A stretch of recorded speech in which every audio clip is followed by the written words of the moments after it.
একটি গোলাপ ফুলের মাধ্যমে আপনি যে কাউকেই বশ করতে পারবেন, আপনার আয়ত্তে আনতে পারবেন।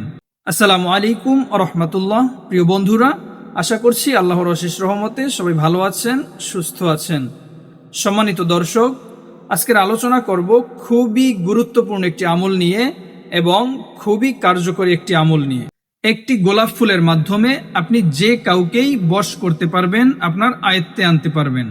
আপনার স্বামী যদি আপনার অবাধ্য হয়, ওই স্বামীকে আপনি আপনার বাধ্য করতে পারবেন, আপনার প্রতি অনুগত করতে পারবেন। আপনার শাশুড়ি যদি আপনার সাথে খারাপ ব্যবহার করে, ওই শাশুড়িকে আপনি আপনার আয়ত্তে আনতে পারবেন, আপনার প্রতি বশ করতে পারবেন। আপনি যেভাবে বলবেন, আপনার শাশুড়ি, আপনার স্বামী, আপনি যে কাউকেই ওইভাবেই চালাতে পারবেন। প্রিয় দর্শক, আমলটা খুবই কার্যকরী এবং খুবই গুরুত্বপূর্ণ। তাই যারা যারা আমলটা করতে চান, ভিডিওটা না টেনে সম্পূর্ণ ভিডিওটি শেষ পর্যন্ত দেখুন। আমি ভালোভাবে বুঝিয়ে দিব কিভাবে আমলটা করবেন। আশা করি ভালোভাবে বুঝতে পারবেন। আমলটা করার আগে যারা এই চ্যানেলে নতুন, সবাই চ্যানেলটা সাবস্ক্রাইব করে পাশে থাকা বেল বাটনটি অল করে দিন, যেন এরকম আরও নতুন নতুন ভিডিও আপনি সবার আগে পেতে পারেন। প্রিয় বন্ধুরা, যারা যারা আমলটা করতে চান সবাই কমেন্ট বক্সে কমেন্ট করবেন। আমি বিশেষভাবে আল্লাহ তাআলার কাছে সবার জন্য দোয়া করব, যেন আল্লাহ তাআলা আপনাদের সবার মনের নেক আশা পূরণ করে দেন। আমলটা করতে হলে আপনাকে একটি গোলাপ ফুল সংগ্রহ করতে হবে। একটি গোলাপ ফুল সংগ্রহ করার পরে আপনি পবিত্র অবস্থায় যে কোনো স্থানেই বসে করতে পারেন, কোনো সমস্যা নেই। আপনি প্রথমেই 3 বার সম্পূর্ণ ইস্তেগফারটি পাঠ করবেন। আস্তাগফিরুল্লাহ রাব্বি মিন কুল্লি যামবিন ওয়া আতুবু ইলাইহি। আস্তাগফিরুল্লাহ রাব্বি মিন কুল্লি যামবিন ওয়া আতুবু ইলাইহি। আস্তাগফিরুল্লাহ রাব্বি মিন কুল্লি যামবিন ওয়া আতুবু ইলাইহি। 3 বার এভাবে সম্পূর্ণ ইস্তেগফারটি পাঠ করার পর 3 বার সহি শুদ্ধভাবে দুরুদ ইব্রাহিম, যে দুরুদ শরীফটা আমরা নামাজের মধ্যে পড়ে থাকি, ওই দুরুদ শরীফটা সহি শুদ্ধভাবে 3 বার পাঠ করবেন।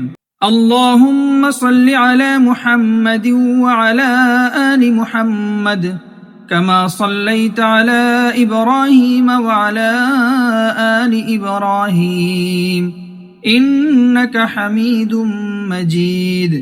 আল্লাহুম্মা বারিক আলা মুহাম্মাদিন ওয়া আলা আলি মুহাম্মাদ কামা বারাকতা আলা ইব্রাহিম ওয়া আলা আলি ইব্রাহিম ইন্নাকা হামিদুম মাজিদ।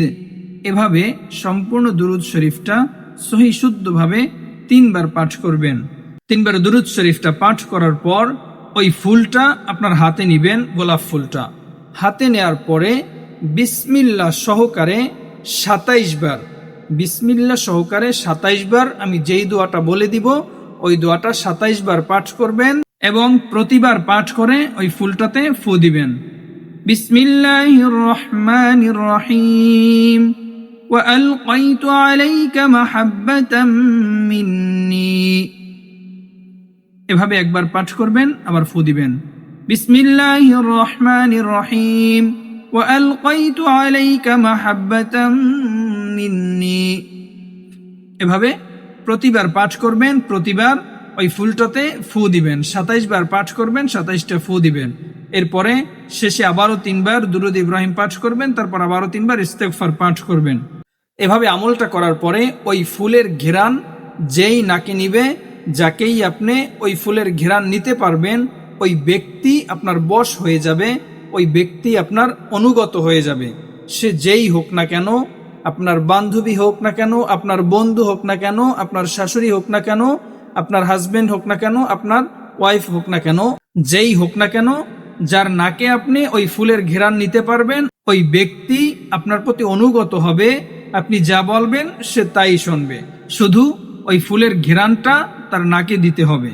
তবে এখানে একটা কথা আছে, দয়া করে কেউ কোনো খারাপ উদ্দেশ্যে বা খারাপ কোনো কাজের জন্য কাউকে বিভ্রান্ত করবেন না বা কারো ক্ষতি করবেন না।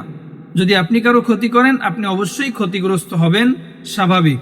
তাই দয়া করে খারাপ কোনো কাজের উদ্দেশ্যে না করে নেক উদ্দেশ্য নিয়ে আপনার স্বামীর জন্য, আপনার বউয়ের জন্য, অথবা আত্মীয় স্বজন যাদের দরকার, এইরকম মানুষ ছাড়া অন্য কারো সাথে এই ব্যবহারটা করবেন না, এই আমলটা করবেন না। আশা করি উপকৃত হবেন। অন্যথায় যদি ক্ষতি করার চেষ্টা করেন, তাহলে আপনি নিজেও ক্ষতিগ্রস্ত হবেন। প্রিয় বন্ধুরা, এরকম গুরুত্বপূর্ণ ভিডিও পেতে চ্যানেলটা এখনই সাবস্ক্রাইব করে রাখুন। আজকের মতো এ পর্যন্তই। সবাই ভালো থাকবেন, সুস্থ থাকবেন। আল্লাহ হাফেজ। আসসালামু আলাইকুম ওয়া রাহমাতুল্লাহ।